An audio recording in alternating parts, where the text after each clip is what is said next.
Welcome to Directionally Correct, the People Analytics podcast with Cole and Scott, live from SIOP, with Tony Ferreras, Rob Stilson, Emily Pelosi, Kelsey Colley, and Amy Stevenson. Thanks to our sponsors, Lightcast. The world is full of talent data, but more data can lead to more questions, uncertainty, and stagnation as organizations sift through it to figure out what's fact from what's fiction. Lightcast's talent intelligence platform answers your most difficult workforce questions to drive meaningful business results. With more than 20 years of experience as MC in Burning Glass, Lightcast accelerates your work, bringing together hundreds of billions of vetted, constantly updated data points and incredible insights to drive strategic talent decisions. Your organization can tap into the deepest open repository of skills, supply, and demand data in the world to transform your hunches into a skills-based future for your organization. Lightcast's flexible solution, used by 67 of the Fortune 100, can integrate your own data, be guided by in-house talent experts, and give you the tools and confidence to explore it for yourself. To learn more, book a demo at lightcast.io. All opinions are our own and do not reflect those of any other organization. So when I was on the podcast in the past, I accidentally got looped into talking about aliens on accident. Do you remember this? That was not an accident.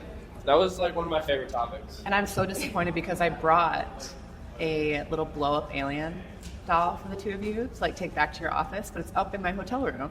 So before you leave the conference, you can put it on your desk and remember the strange conversations we've had about aliens and analytics. Well, let's lean into this. So who at this table believes the aliens are real? Oh, God. That takes up too much mental space for me. I can't. I'm definitely in the aliens are real camp. Rob, have you had any experiences with aliens? Amazingly, no. The odds seem to be slanted in my favor, but I've never actually met any of the visitors. That you know of. Yeah, that's true. They may walk among us, but I believe they're out there. I just don't know if they've been here yet. Well, there's the mathematical formula that you can perform to determine how many civilizations would exist, right? Mm-hmm. And it's like what percentage of the planets are inhabitable worlds, how many would advance to enough civilization sophisticated enough to space travel, etc. Times how many galaxies, billions and trillions of galaxies are out there. So mathematically it has to be true. It has to be. If there's life here, there's got to be life other places. I had this idea the other day. Tell me what you guys think about this. What if there were actually aliens on Venus, but they exploded a bunch of nuclear bombs, and that's why Venus is uninhabitable? That's what you think about? These are the things I think. It's kind of heavy for, 7:50 in the morning. That's part of the Great Filter, right? Where they advance just far enough to destroy themselves before they can get faster than light travel. See, what you guys don't realize is we talk about so much baloney on here, and it just doesn't make it past editing. You just keep the good stuff. Yes. But you don't have that option today, sir. So. Oh, yeah. These poor saps, they can hear you. But this is the all-star crew. We hand selected each of you because we had so much fun when y'all joined the first time. No, you knew who would be responsible and show up. That's that too. What we have here. Be truthful. Who is likely to say yes? So I got a question for you guys. Why? It's really easy to kind of, as your career progresses, to get less and less involved in SIOP because just life gets busy. Why do you guys stay involved in SIOP? It's a good question. Yeah. Please don't all. Why are you looking at this end of the table? Well, I'm looking down here so he can kind of take that out. Oh, I didn't know we were dividing and conquering. Happy to jump in if y'all want. Where as being teacher as well, I really want to be able to make those connections for my students and then help to kind of get them into the places that they need to go as well, or if they're trying to transition careers or just meet new people. That way it's a lot easier for me to make that introduction, whether in person or via email. And that's why one of the main reasons that I was involved. Just to make connections for your students. That's a big reason, but also y'all are fun and return my emails. So the parties too, right? Yeah, the parties. Yeah. No, that's fantastic. It's definitely the people, right? Like the sessions are great, the research is great, but like getting to see everybody and old friends, new friends. Yeah, I think the sessions are higher quality compared to other conferences that are more like vendor-led. Like I know I'm going to learn something if I go to SIOP, especially if I go to like a session before like a workshop or something like that. So I don't want to be redundant and say the people, I'd say that's the first thing, but also high quality conference content most of the time. I think for me, it resets me to the great ideas that IO produces. Because being a practitioner constantly, you get, I believe I get jaded, and I forget some of the great things that we've done in the past in IO. And while I think a lot of the things that we do here need to be translated in more practical terms, it's a great opportunity to just reset, come back with these great ideas, implement them, try to implement them at your organization, and be the hero. Yeah. Right, everybody's looking at me. So I'll add to that and say that being a practitioner is, apart from listening to y'all's podcast and the nerdery, give me a plug there. It's easy to not create this space to keep up with research, right? You get lost in kind of like doing your job day to day and executing and things like that. And so it like resetting, it's also a way to kind of like say, okay, I need to like focus my focus time for the next year. Like, where do I want to kind of spend my time getting up to date on research and kind of staying, in line with academia and what's going on? Because it's difficult when you're in the day-to-day as a practitioner to make space for that. Is there anything you've seen that you like want to take away from this conference? Like something specific? Like a new insight, a new like methodology, anything? Granted, we're only on day 2. Yeah. Yeah? I've gotten several anecdotes of what has worked or not worked. So it'll be a session about something, and then they'll do a deep dive into, and we tried this, and this is what happened, and it didn't work, or it did work. But I'm trying to become a better storyteller as well, because I'm like, numbers. And right. Everybody's, what is it? They don't care how much you know until they know how much you care. But being able to bring in all of these stories that have worked other places or didn't work, and then people can sort of relate to it better, and then it's just easier to build those relationships and try to, get stuff going. Mm-hmm. So that's one thing. Yeah. Two of our previous guests, so Daniel Smerling and Emily Campion, were on a panel yesterday. And I don't know if I necessarily learned something from this, but I thought it was a good point of debate, where one of the panelists brought up that all the junior IOs in the room, like a lot of their work was going to be completely automated by AI, and so that they might as well not even worry about learning all this stuff. And I think Daniel took issue with it. And so I think that's kind of, I don't know, a point of debate, like what are the things that are worth knowing as scientist practitioners? Like what are the things that are going to go away? Like, where do we really need to focus and lean in and stay relevant? I know these are big questions, and I feel like these are the communities that have to drive answering those questions. Yeah, there's a lot to unpack there, and I'm always very polite to my Gen AI, please and thank you, and maybe I'm the one who programmed it, and if not, if they put in, hey, who's here, then maybe it'll leave my name up top and say, this city needs to stay for the shot. Well, I mean, that's true. Like, the world's changing, right? Like, 2 years ago, we never heard about Gen AI. And now it's everywhere. How is this going to change the way we work in the future? What do we need to know? I mean, let's ask the provocative question, like, does SIOP exist in 10 years? Right? Do IOs exist in 10 years? What do you think? I think we should all become bricklayers. I'm kidding. No, the parts of it that, we've talked about this before. Yeah. It's the synthesis parts that I think we play a role in. It's like, if you get really, really good at some narrow task, well, AI is really, really getting better at really, really good at narrow tasks. but it's the things that cross boundaries that are synthesis mechanisms and anything related to critical and analytical thinking. I think that's where humans, augmented by AI, are going to be doing much more important work. A while ago, we mentioned, like, what do we get out of SIOP? It's a lot of people things, right? I think that that's not going to go away either. It's become mildly more important to be able to relate to other people, you know, communication skills, which I lack right now.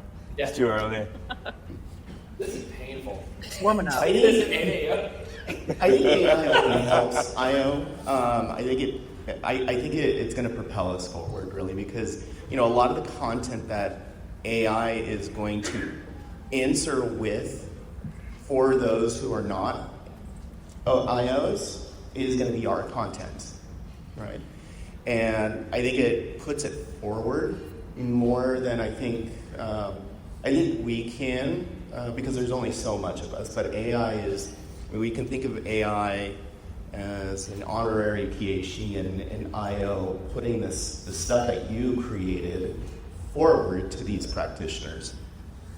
Yeah, I tend to agree with you. I mean, I can't predict the future, but I think reasons why SIOP would still be around in 10 years is because what I notice is at least some of the unique perspectives that IOs bring to these discussions are around things like construct validity. Yeah. Like, I don't think we talk about that enough when we're talking about using NLP and building taxonomies. Like, how do we know what we're actually measuring, especially when we're scraping passive data sources and saying that that's measuring constructs like engagement that are deeply researched with survey items. But now, effectively, we're using words to measure those things. So that's just one thing I've been spinning on a lot recently. But then also like a data privacy and an ethics issue. I mean, I think IOs are also more like primed to bring up that kind of thing. Like, is it okay to use this data in this way? What are the implications? How are we building trust with the people that we're using this data and taking it from? So I'm hopeful we'll still be around for a bit. Yeah, I agree with everything that you said. In addition, I love that we've opened SIOP to non-IOs, and I think that they're going to help bring in, like, hey, there's this train coming down the track. Y'all either need to get on it or move, and that way we can adapt as well. So having those different perspectives while still maintaining what's unique to IO, I think is going to make us even better.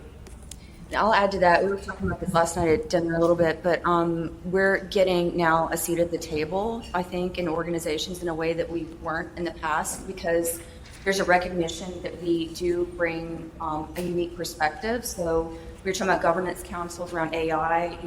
We're actually getting to participate in those, whether it's the chief data officer, CIO, whatever. There's a recognition that they need a voice like ours, protecting the employee base, right? Because a lot of times we pilot things internally before we decide to leverage them broadly. And so, that has to go through HR to make a decision about whether or not that's, a valid use case and, acceptable level of risk. And so there's interesting conversations where we're getting brought in, I think, where we weren't in the past. So I'm also hopeful that IO's getting new seats at the table. I was also sharing that, at least in my field, right, I work in the tech industry, we're actually getting brought in to consult on like product development, because there's a recognition of employee experience of what we can bring to bear, like go to market, right, with products, and bringing that kind of lens from a development perspective. So I think we've got a lot of different really interesting tracks to pursue as IOs in the future. Maybe aren't as traditional. And I want to come back to this point about expanding SIOP, expanding IO psychology, because if you kind of go back to the provocative question of like, does IO exist 10 years from now? I think it exists in partnership with other disciplines.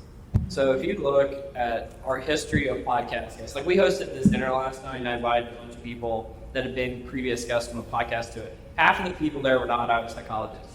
If you go down the list of the previous directionally correct guests, it's an intentional fact that over probably half of them have been non-IO psychologists, because we, like, the whole is greater than the sum of its parts. We're not partnering with data scientists. We're not partnering with other disciplines. We will, if you're not at the table, you're on the menu, as the old expression goes. And so how important is it to you guys to expand the reach of SIOP?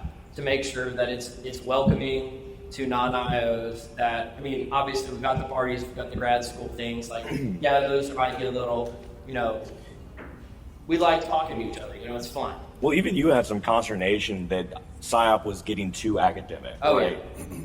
You thought that it didn't really apply to practitioners, but it's kind of coming back the other way. Well, the thing I see from it is it's actually incumbent upon people like the folks on this stage to keep the scientist-practitioner model alive, right? But it's not just enough to be the practitioners who are working with the scientists. I think it's practitioners working with scientists who are working with practitioners from other disciplines. I think it's a three-legged stool. And so I really think that that's the future of biopsychology. If it's going to stay relevant, if it's going to be around in 10 years, it's got to be that model. I definitely think that SIOP is becoming more approachable for non-IOs. Over the years, it has become more relevant, timely with our topics and such. One of the things that I think in the future we could adapt to is to be more approachable is, well, let me say it this way. Whenever I go to a session, I notice that it feels like everybody or the presenters are trying to prove to each other that the how was the right way, that what they did to get to the outcome was the most important thing. Proving to each other, to ourselves here, was the most important thing to the research, when for a practitioner, for someone out in the field, for a non-IO, really it's the outcome. And a lot of the concepts that I think we've worked on that perhaps others in non-IO have taken and made sexier it's become popular because they focused so much on the outcome versus how we got there. And I think we're getting better at this, but to make it more relevant, I really think, the how is important, but let's make the outcome, the output, what it is that we've created or that we could impact much more approachable. Yeah. I agree. I have we're trying to kickstart a little people analytics meetup in the Denver area. So if you live in Colorado and want to come say hi, please connect with me. But one of our goals for next year, because SIOP will be in Denver, is to have a panel that is less IOs and more non-IOs. Mm-hmm. And I want the discussion to be essentially, what are the biggest barriers from an outside perspective when you communicate with us at either an internal consulting perspective, a people analytics team perspective, or even just trying to read our research. What is the point that you reach where you're like, this is not helpful for me? And so I wanted to bring some folks in that partnered with IOs in the past or want to, and really bring to life, what does it mean to be a partner of an IO psychologist? So hopefully the People Analytics Denver group can do that next year and start the conversation in a more constructive way, build some solutions. It can't be preaching to the choir, right? Yeah. Like, how many non-IOs are in the room right now? Yeah, raise your hand if you're not an IO psychologist. I mean, I am. You got a handful. Okay. Got a handful. And of that group, I just want to point out, of that group that raised their hand, I think 2/3 of them, if not more, have been previous guests on our podcast. Well, I think we should take a moment and appreciate, we are doing a lot better than we used to. Yes, I used to absolutely. think a lot about how IO psychologists had a big marketing PR problem, and I think we still have some challenges with that, but there's this podcast, there's so many podcasts out there, I know Adam Grant's is a big popular one, those types of things are giving us more attention, and to Anthony's earlier point, making things more accessible, so you should appreciate at least where we are today compared to maybe 10 years ago. Yeah, I agree. Well, I want to come back to Anthony's point here for a minute about not just focusing on the how, but focusing on the impact. All of us were classically trained in how to do research in the workplace, but that research didn't necessarily focus as much on what do you do with the research. It was more of research for research ends unto itself. How do you conduct effective research in your workplaces that does make an impact on the business? And I feel like this is the $1 million question, but I think we've got the right people to answer it. I know this is super probably rudimentary, but honestly, it's sort of reorienting folks, at least on my team, to the scientific method, and I know that sounds Yeah, kind of funny, absolutely. but it's like when you have that as your framework for exploring your day-to-day work and like, you know, kind of guiding like how you approach defining a problem, that's really like critical. And I think people jump to like trying to action. There's a bias towards action in business, and it's like, wait a second, take a meat and figure out like frame it from left to right. And you know, it's not, you know, sexy to your point. It's not like, but the more you kind of orient people to like thinking about, you know, your day to day and using that as a framework has been like really helpful. And people laugh, right? So we'll do offsites and we're like, okay, let's go back to basics and like walk this through. Let's go back to 7th grade science class. But it's so funny because then when you like go through use cases and sort of like make people use that frame, like I kid you not, we've done that and it's like lots of giggles. But at the end, it's like, oh, okay, yeah, I should be doing this in my day-to-day, and it's a really good frame. Well, you go back to, you know, what skills are not going to go away from I.O. Those first few weeks that you spend in, like, research methods, super critical. Apply to everything. You know, just, like, randomized groups, you know, have a control group. Because you'll see some crazy shit in an organization, right? You'll see, like, just like, oh, we're just going to test, like, the highest performers, and, like, we proved something went right? So that's where the I.O.s can step in and say, like, no. Let's get. On a side note, I was talking to some folks at SIOP leadership because I was like, you know, we curse on our podcast, right? And like, what is the amount of cursing that will get us kicked out of SIOP? And so they said, use it lightly, like salt and pepper. So I was like, all right, so we're gonna salt and pepper this a little bit. We're not gonna overdo it. But we got 3 more curse words in. That's All right. Choose them wisely. I like a lot of salt, so I might be in trouble. There we go. I think another way to approach this too is to ask your internal partners outside of HR and people ops, how confident are you in what you know? There's nicer ways to ask than that. So I would start there. Like, are you really confident in this? Like, what can we confidently say? So typically, like a couple of slides into my decks that I give out to other folks is, I just put what we confidently know in there, and oftentimes there's not much to say, and I think that really sets the stage for why the rest of the deck or presentation or our engagement is critical for their business. And then also, if you're able to, I think, like we were talking about product development, I was working at Zoom for a while, and we had never really studied how Zoomies use Zoom, and you'd think to yourself, maybe we should just start studying how internal employees at Zoom use Zoom. Yeah. And it changed the way our offices were laid out. It changed a lot of our product iterations, and that came from someone in people operations, and they had never seen that before. And it's just, I mean, it wasn't, nothing advanced was happening. It was just a list of ideas that came through from open-ended questions and some very simple correlations. So if we're able to sort of design our work, it doesn't have to be super fancy, but if you can connect it to anything else, folks start to listen, and then you can go back and say, okay, have you thought about this from an IO perspective?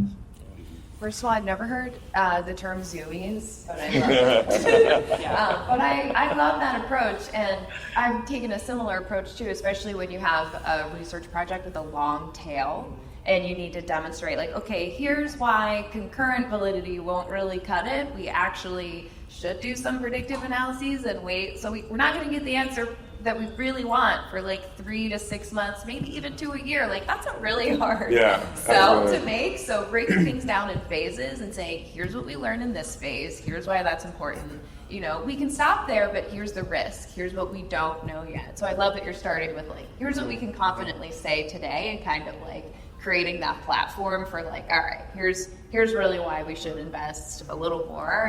And the only thing too I would add to this is just staying maniacally focused on the question you're answering. Mm-hmm. What question is the business asking? And it's not always the question they're telling you. So I like to go through maybe some scenario playing too, like, all right, so let's say we found XYZ. Like, what would you do with that? Like, what's the action you're taking if we found this versus that? And that helps you also kind of figure out, like, is this worth my time? Mm-hmm. Or am I just kind of confirming something they already know? It's called reducing lazy asks. I love that. Right? And no, it is. It's true, because like, you know, you will get handed a million different like symptoms instead of like, you know, actual problems, but you have to reduce the lazy asks, and people need help with that sometimes, I think. So how do you sift through that? What's that? How do you sift through that? I mean, sometimes it's just like, no.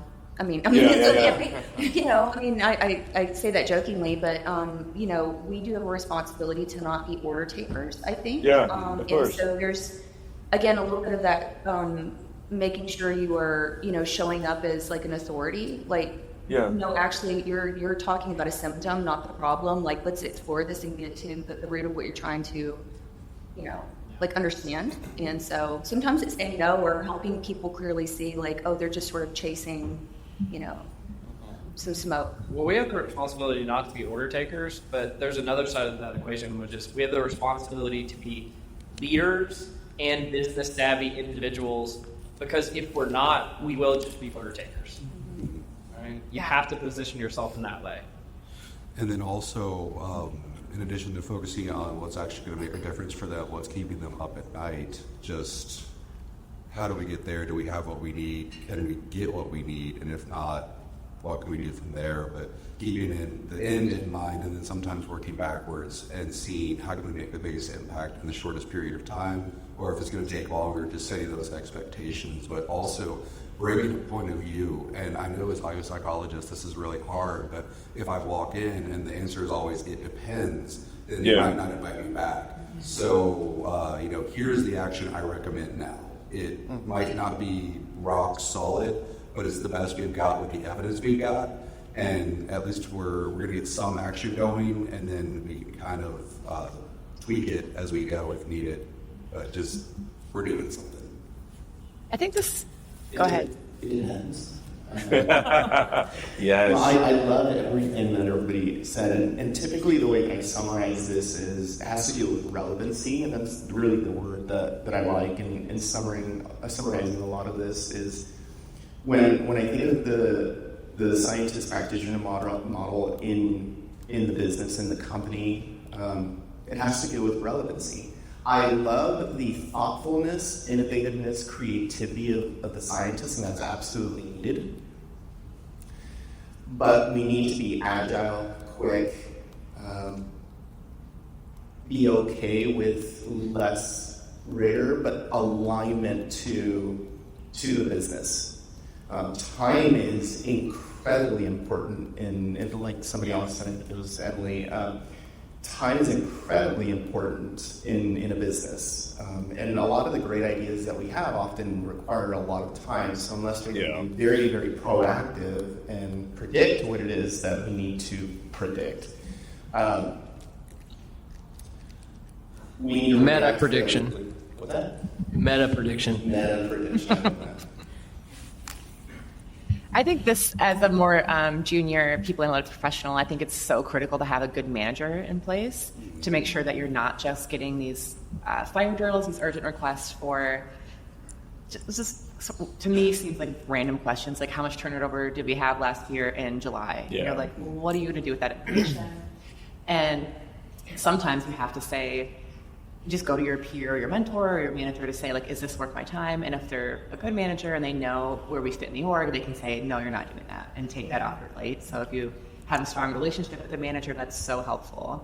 And I think, too, the second piece is you can also say, like, what I try to say is, you don't actually want me doing that with my time. And that's hard to do as a more junior professional as well. And just say, like, trust me, you don't want me to spend my time doing that. Have you thought about this?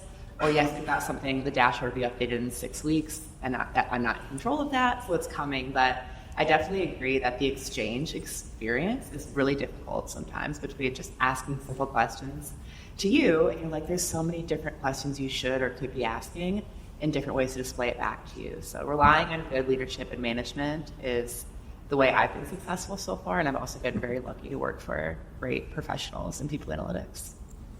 Are you familiar with the hug of death? No. Thank goodness. Ew, here we go. This is going to be awesome. We would try to avoid the hug of death, where we would do something great with people analytics, but then we would be very careful to roll it out because is this scalable? Because the hug of death is, this is amazing. I'll go do it 1,000 times. Yeah. And, you know, they love what you did, but they're going to bury you with that work. So having that manager in place to kind of shield that is good. And then, are y'all familiar with the Find a Rock exercise? One more time, what was that? Find a rock. Is No. this phase 2 of Hug of Death research? It can be. Making sure that you're not on a find a rock operation where you come back to like a VP or something. You say, "Is this the rock you're looking Oh. for? Does it look similar to this rock? Is it a stone?" And that can just eat up a ton of time. So yeah, trying to block out the hugs of death and the find a rocks is it's what a good manager does. I love that. Expand that to I pet would- rocks. Pet rocks. I would love to see a show of hands of how many people, like in a people analytics role or otherwise, have taken a job and been really excited and then been inundated with very transactional requests. Oh yeah. It's everybody. That's what I thought. So we all experience this in one form or another. And I remember I had a manager who framed it for me like this, like, Emily, the same people that are asking you for reports and all this garbage are also the people that at the end of the year are going to say, man, I wish I had more of a thought partner. So that was a really good way of just thinking about why it was important for me to say no. Okay, I like that. Like the answer cannot always be no, right? You need to like get to the actual nuggets that are actually going to be valuable. Well, I think this actually goes to Kelsey's point, about being a junior person and learning from more senior people in the field. It's like, it wasn't that long ago that everyone that was on this stage was a graduate student, right? And presumably, all of us, with the help of others, learned to navigate to how to be a thought partner. This is a very doable thing, but it's doable when we stick together, when we learn from each other, when we build on the learnings from the past, and we avoid things like the hug of death. Mic drop. That was not meant to be that. I'm wondering here for a second, one of the things that we wanted to talk about today, and we've kind of touched on it a little bit, is the science practitioner model, right? So how, from all the people on this stage, I'm just going to make the assumption that you are good scientist practitioners because you're here. How do you maintain and be a good scientist practitioner in 2024? Because you're not in grad school anymore. That's a great question. I'll just throw Gen AI out there, and I've gotten a lot better at chat prompting and, give me an 80-20 approach on how I become amazing at this in 1 week, and then it kind of lays it out for me, but also just paying attention to some of those that are leading the industry, how are they doing it, and just trying to stay relevant, networking with a lot of people of, hey, in the last month, what did you come across at the school, and are you going to apply it to your work, and how are you going to do that? So keeping those lines of communication open, and then also respecting the rule out overlords. I'll add to that because this is something that we have practiced, fallen off a little bit lately, but being really intentional about the reach out. So for me, it's not every Friday, but Fridays. I sort of, I'm very intentional about blocking 4 hours, on Fridays to reach out, connect with, whether it's colleagues, long-time colleagues, or frankly, sometimes I will use part of that time to go through my LinkedIn inbox because I'll be honest, there's just so much that comes in, and I'm sorry if I haven't responded to someone out here because it's very likely. But sometimes just going through and cleaning clutter out in the LinkedIn inbox and being like, oh, there are these 2 people, I really should get back with them and reach out and have a chat on XYZ. Sometimes Richard, I ping you on Fridays, usually, if you haven't noticed. But it's being intentional about that. That is a really important professional activity. And it feels indulgent, and it shouldn't. So I think there's a little bit of, for me, it's that approach of being mindful about connecting and having those conversations. To jump on that as well, one of your previous guests, Rob Cross, he came to Atlanta to speak with us, and one of his things that he did is recommended setting a 7-minute meeting with those that you just haven't reached out to. Yeah. They're going to laugh at you, 7 minutes, what are we going to do? And he said most of the time you end up laughing like idiots the whole time, but you get back to them, you still build that. But I thought the 7-minute meeting was very interesting. These are great suggestions. I'll just drop a super nerdy one. Once a month, I just read the abstracts of the latest issues of JAP Personnel Site, just to be like, what's up there? So Okay, good. Are you kidding? try. I'm with you. I will just cruise Google Scholar and Yeah. see what you get. Check it out. That's kind of creepy. Well, I had an epiphany yesterday. Like, it's like I do just like kind of peruse research. Like, I don't read it deeply or anything. But this is why I love the poster sessions. You just kind of like walk by, kind of like get a broad swath of all the things that are going on. I mean, sessions are great, and you get much more in depth. But you are stuck there for an hour on a specific topic, as opposed to like. I was going down the escalator Cruising. yesterday. And to where the posters were, and I was like, I bet you I'm going to see Scott down here. I see Scott, and he's just having the best time. Like, he's living his best life over there. I was like, You're like the one guy asking the best student is like poking his toe because someone comes and asks a really deep question about research. My favorite is like the shy grad student that doesn't want to actually answer any questions. That's the best. Then you go in on them. Yeah, that's so great though. I mean, don't posters have the most work? Like, let's be honest. Like, those are the real my God. MVPs. Much love for the poster Yeah, absolutely. sessions. We were all there one day. Yeah. Oh my God. I think another good example of using graduate students in a positive manner would be asking for their comps study materials.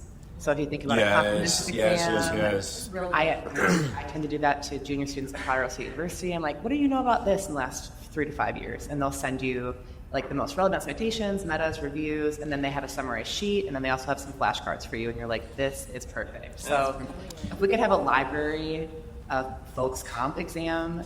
That would be a fantastic SIOP mechanism. Yeah. That'd be wonderful. Yep.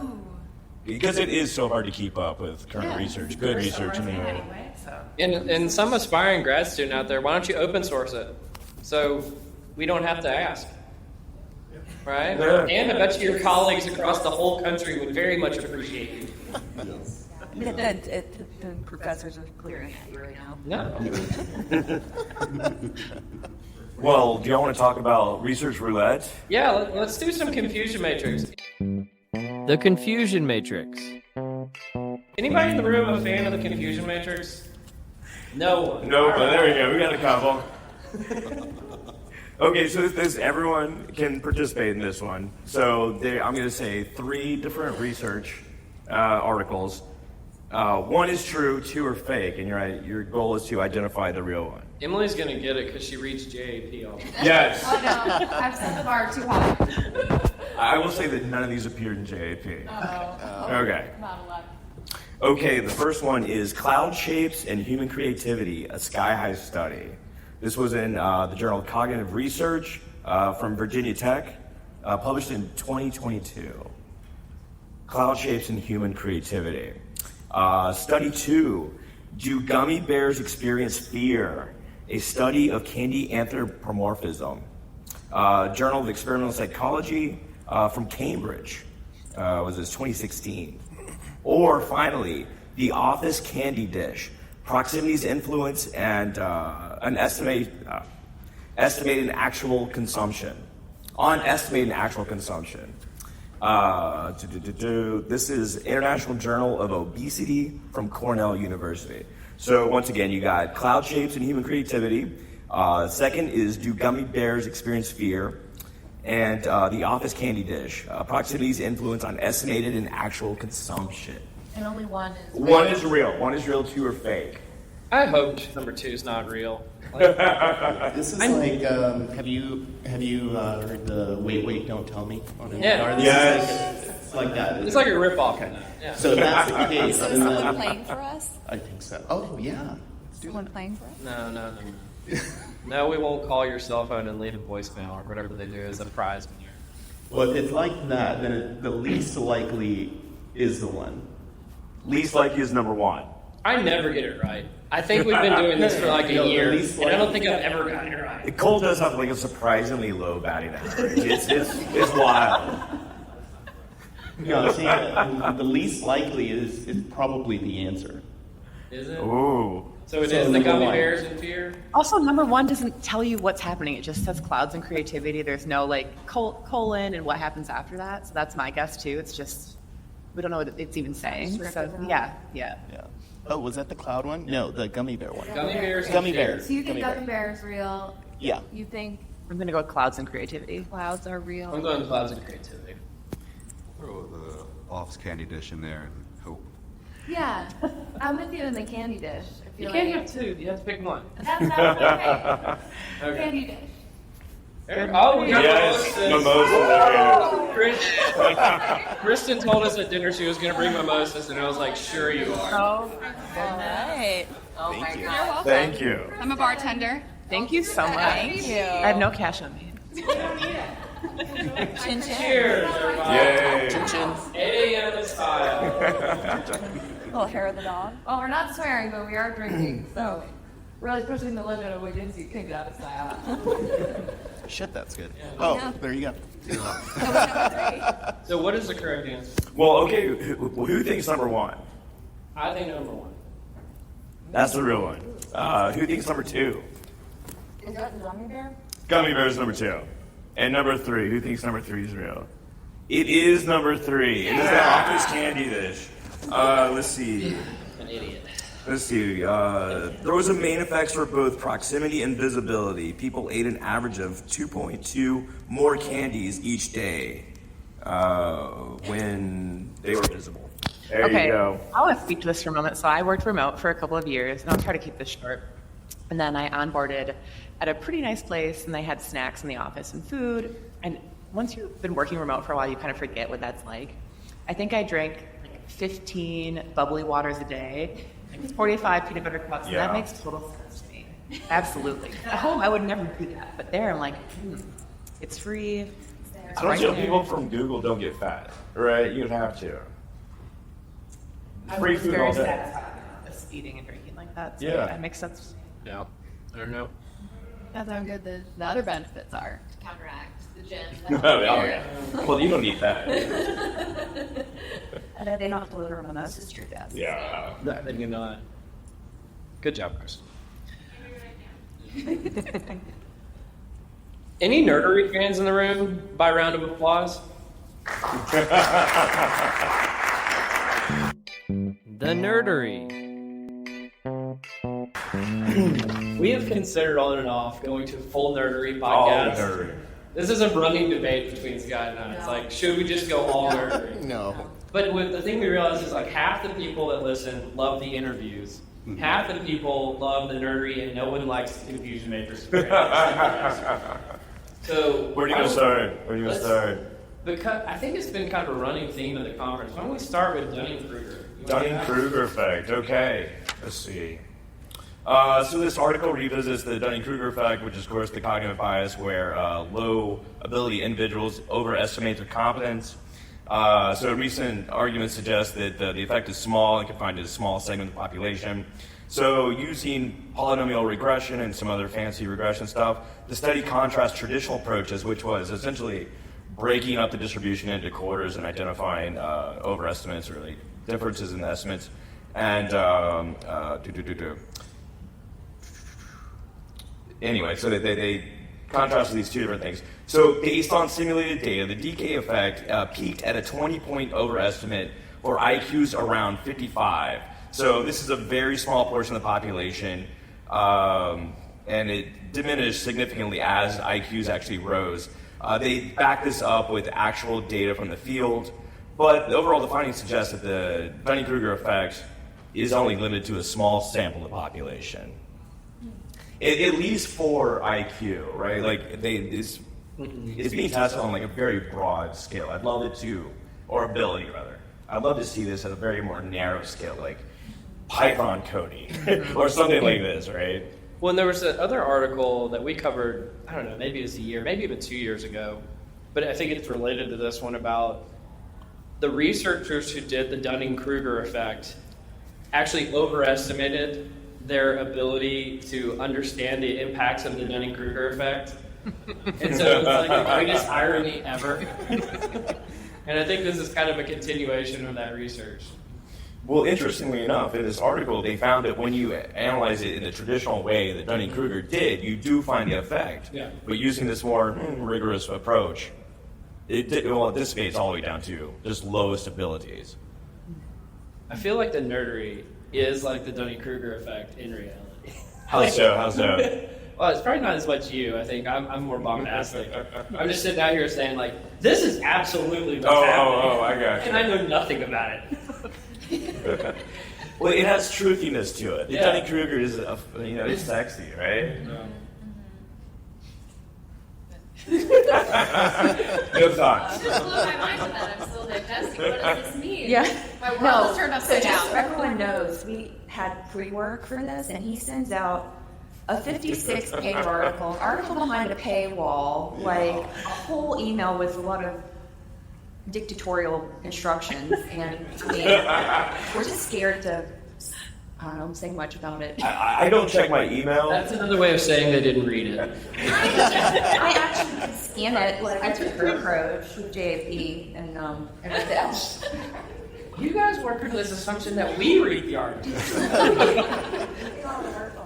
I threw it into ChatGPT and said, give me a summary, give me some consumable bullet points, and like 2 or 3 witty quips would be amazing as well. I did the same thing. Awesome. Yes.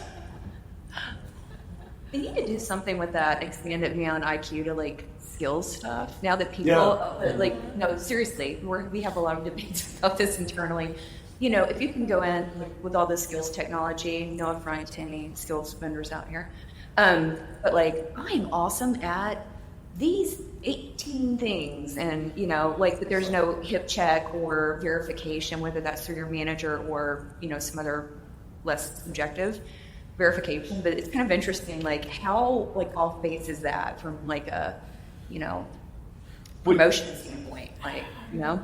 Well, it's kind of confounding evidence, because like we have the evidence that, like, say people of moderate ability will overestimate themselves. Like they're not going to use, like, say, ChatGPT. They're not going to use other training devices to get better, right? But they greatly increase their ability using it. No.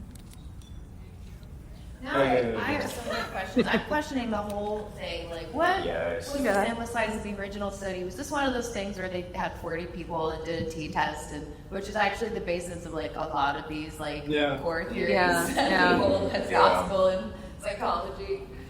I want to know. It didn't say that, like, I'm guessing like a chi-square or something. People, We had an interesting, it was like a skills-based platform at a previous organization where you could put what you thought you were good at, and then if people agreed, they could upvote you. And it's like, okay, I'm awesome at this, I'm awesome at this, and long story short, I ended up getting full on humble pie and a little bit of crow. But it's like, oh, I thought I was amazing at this. Maybe I need to go polish the skills. But That seems like a popularity contest, though. it could be, yeah. It was nice to be able to find others in the organization where I thought that I was really good at something. I'll and they had- upvote you. Thank you. Yeah, it had, 100 more upvotes than I did in a certain skill, so I'd reach out to them and say, hey, can I buy you a coffee or set up a quick meeting, and then how are you just wowing everybody else at the company with these skills? They're bringing mimosas. Mimosas have never heard. Why don't we? I just I'm very self-aware in that I'm not good at this segment, therefore I am not going to participate. So I think I would pass this test, I believe. Fantastic. Why don't we? It's actually good news, right? Like when people apply for a job, they kind of do a self-assessment of their own skills. It suggests that they are accurate in their assessment when they go into it, right? Yeah, but don't we know this from like the 360-degree feedback that self-ratings are notoriously inaccurate, right? So if you're self-reporting your skill level, it stands to reason that it's probably largely inaccurate, and according to things like the Dunning-Kruger effect. It's not inaccurate. Other people are wrong. Does anyone remember this from normal psychology? Like if you're depressed, you're more likely to make the most realistic judgments about yourself. Yeah, absolutely. So that's a nice thing. So Eeyore was right.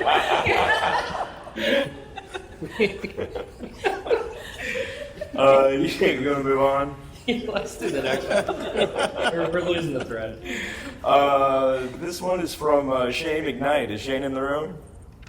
Am I on the right one? I see how it is then. I see how it is. Is it the using? Yeah, that's it. Okay. This is wild. So using a sequence of life events to predict human lives. So This explores how life events can be used to predict outcomes, leveraging NLP transformers. So ML has been used to study, analyze complex structured data. This research applies transformers to sequence life events, suggesting that events can be encoded in similar to text output. So they essentially had this extensive Denmark national registry of data of life events across the entire population. So we're talking like work events, like what kind of job you have, health data, like kind of procedures, and just a million different things in there. This is the 55-page article I do believe. So they had these NLP transformers to create embeddings to model the life trajectory. So what they found is really wild.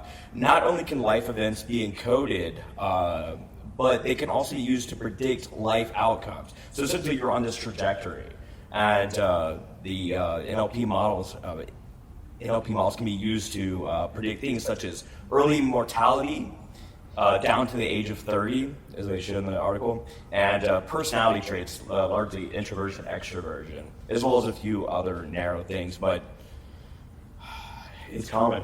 This is wild. I studied occupational health psychology for a while, and I think this could be applied to like safety and risk. And that's the first thing I thought of is like, are people self-selecting into risky experiences, risky jobs? Are there ways we can sequence events in the workplace and personal lives that predict accidents or slip, trip, falls or deaths and stuff like that? That was my professional response to this article. The second thing it made me think of is, and this might not land, but there's a meme of Mary-Kate and Ashley, and it says one looks like they know when you're going to die, and the other one looks like they know how you're going to die. And so that meme came to mind immediately when I read this piece. There's a narcissism, right? Like, you think that you're going to be different than everyone else. Like, I can drink mimosas at 8 a.m. It's fine. Yeah. It's all going to be good. But no, I guess there's like common trajectories. I guess when I think about this type of research, I wonder if it's just going to get better and better and better at this prediction, or is there a point of diminishing returns? Like doesn't matter how much data you mash into the models. Like, how do you ever decrease the error bars? I don't know. It's like Westworld, right? Did they do this on Westworld? Well, it's not too dissimilar from actuarial science, right? The insurance companies decide how Good much call. to charge you. So. Yeah. This is a year old too. I mean, like. Yeah, it's probably outdated already. Yeah, absolutely. And was it the whole country of Denmark that they got? It was like 6 million? It was a 10-year span. I read on airplanes several days ago. They had a ton of data. I guess it's. I'd be curious how it would generalize to other countries of the world. Denmark's a fairly unique place.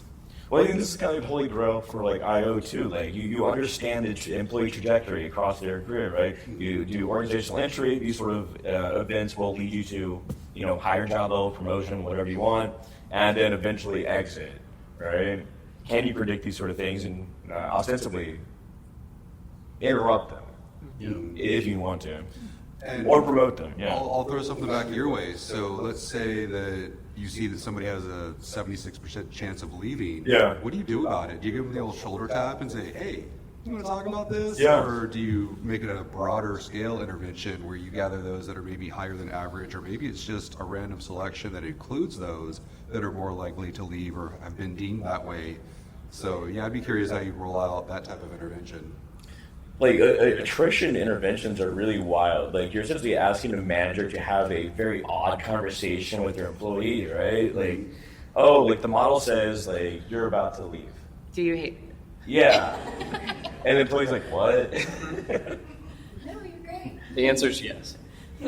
So wait, you were using my data to figure that out about me? Yeah, absolutely. Yeah. I feel like there's like a free will versus determinism component to this, but the way I think about it is, if these models get sufficiently good, like I always thought of the gold standard in research was longitudinal research. Like if you track something 10 or 20 or even 30 years and follow it up and you could really prove out causality on certain things, is this going to surpass that? Right? Do we need longitudinal research anymore if we get sufficiently good at predicting the future? I don't know. Well, these models, you can't really say what they're seeing in the data either, right? They're getting so good and so complex that why is someone going to leave? Why would somebody die? Why would they do whatever, right? And is that, we go back to ethics that you were talking about. Is that ethical? Yeah. What do you think? What do you do with? I'm thinking about the practicality of this information, knowing what are the things that you did that could lead to your demise. Would that make you a more boring person? Would you be less creative, take less risks, those sorts of things? Yeah. And then I also think about like at work, and I was thinking about this the other day around performance and performance cycles and how often we try to fit performance under kind of a bell curve. But the purpose of talent management is to get people more productive, more higher performing, those sorts of things. So is the goal a bell curve, or is there a lean to the bell curve? And then what do you do after that? If you're trying to achieve some sort of standard curve, then you're changing then the goalpost and what it means to be higher performing. So eventually, does that actually do what it's intending to do if you know that information? Can I ask a question here? Like, who takes issue with the whole idea of key talent? Because we've been talking a lot about this, from a performance management perspective, because it changes every year. Like, the factors, the variable, like, you check these like 4 boxes and you're a key talent. Well, that was different 2 years ago versus what it is now. And that has just been something that I think, especially analytics critics are like grappling with, because everyone's like, oh, why is analysis over time, right? They want to see like trends. It's like, yeah, but the indicator, what was 2 years ago is very different than what it is now. And so telling that story is really difficult. Anyway, that maybe sticks in my craw. Someone's figured that out, like how It's like a useful fiction, Yeah. It's like you probably don't want to have nothing. But you also know it's just a farce, like in a way, right? Well, to Anthony's point, they think, again, it's Star Performers article, right? Like, these are like unicorns out there, and they perform differently. Like, they're outliers. Like, trying to predict them and like model other people, mold them into this sort of thing. You can't. There you go. There you go. All right, I'm going to hit on this last nerdy article really quick. We're going to talk about, and this is for the graduate students in the room, LLMs can now do regression and machine learning for you. So from words to numbers, large language models are secretly capable of regressor when given in-context examples. And so they use Llama, GPT-4, Claude 3, and it says they can do linear and nonlinear regression when given in-context examples. And so for those of you who are worried about how to code in R or Python, no longer. I mean, it's outperforming gradient boosted models, Yep. which are like considered the gold standard in these kind of open source competitions, as long as you're not using like deep neural nets and that kind of thing. I'd be curious how repeatable it is. That's where I've run into issues with the LLMs, because when I set up machine learning, I set a seed, which means that if I need to take a random population, it will be the exact same random population every time. And if I send it to you, you would get the same random population. But with the LLMs, you can mess around with the temperature parameter to make it either more creative or less creative. But if I tell you this answer on Monday, and then it changes slightly on Friday, and then it changes again, then that feels like it could be a legal issue if you can't backtrack how you got it and why you got it. Absolutely. Did this have a different feel than all the other SIOP sessions you attended, assuming you attended any? You want more of this kind of stuff? Because if you do, give it a round of applause.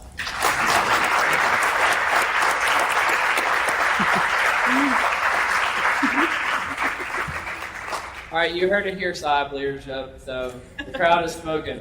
But For those of you who are listeners to the podcast, you've been listening to Directionally Correct live from SIOP with Rob Stilson, Tony Ferreras, Amy Stevenson, Cole Napper, Scott Hines, Emily Pelosi, and Kelsey Colley. Thank you guys so much for coming. Hey guys, Directionally Correct is dedicated to you, our listeners, to help educate and entertain you on how to effectively do people analytics. By supporting this podcast, you are helping us continue to provide valuable insights and knowledge to our listeners. Please consider becoming a patron of the podcast. You can find the link to sign up in the show notes or at patron.podbean.com/directionallycorrect. Thanks for your support.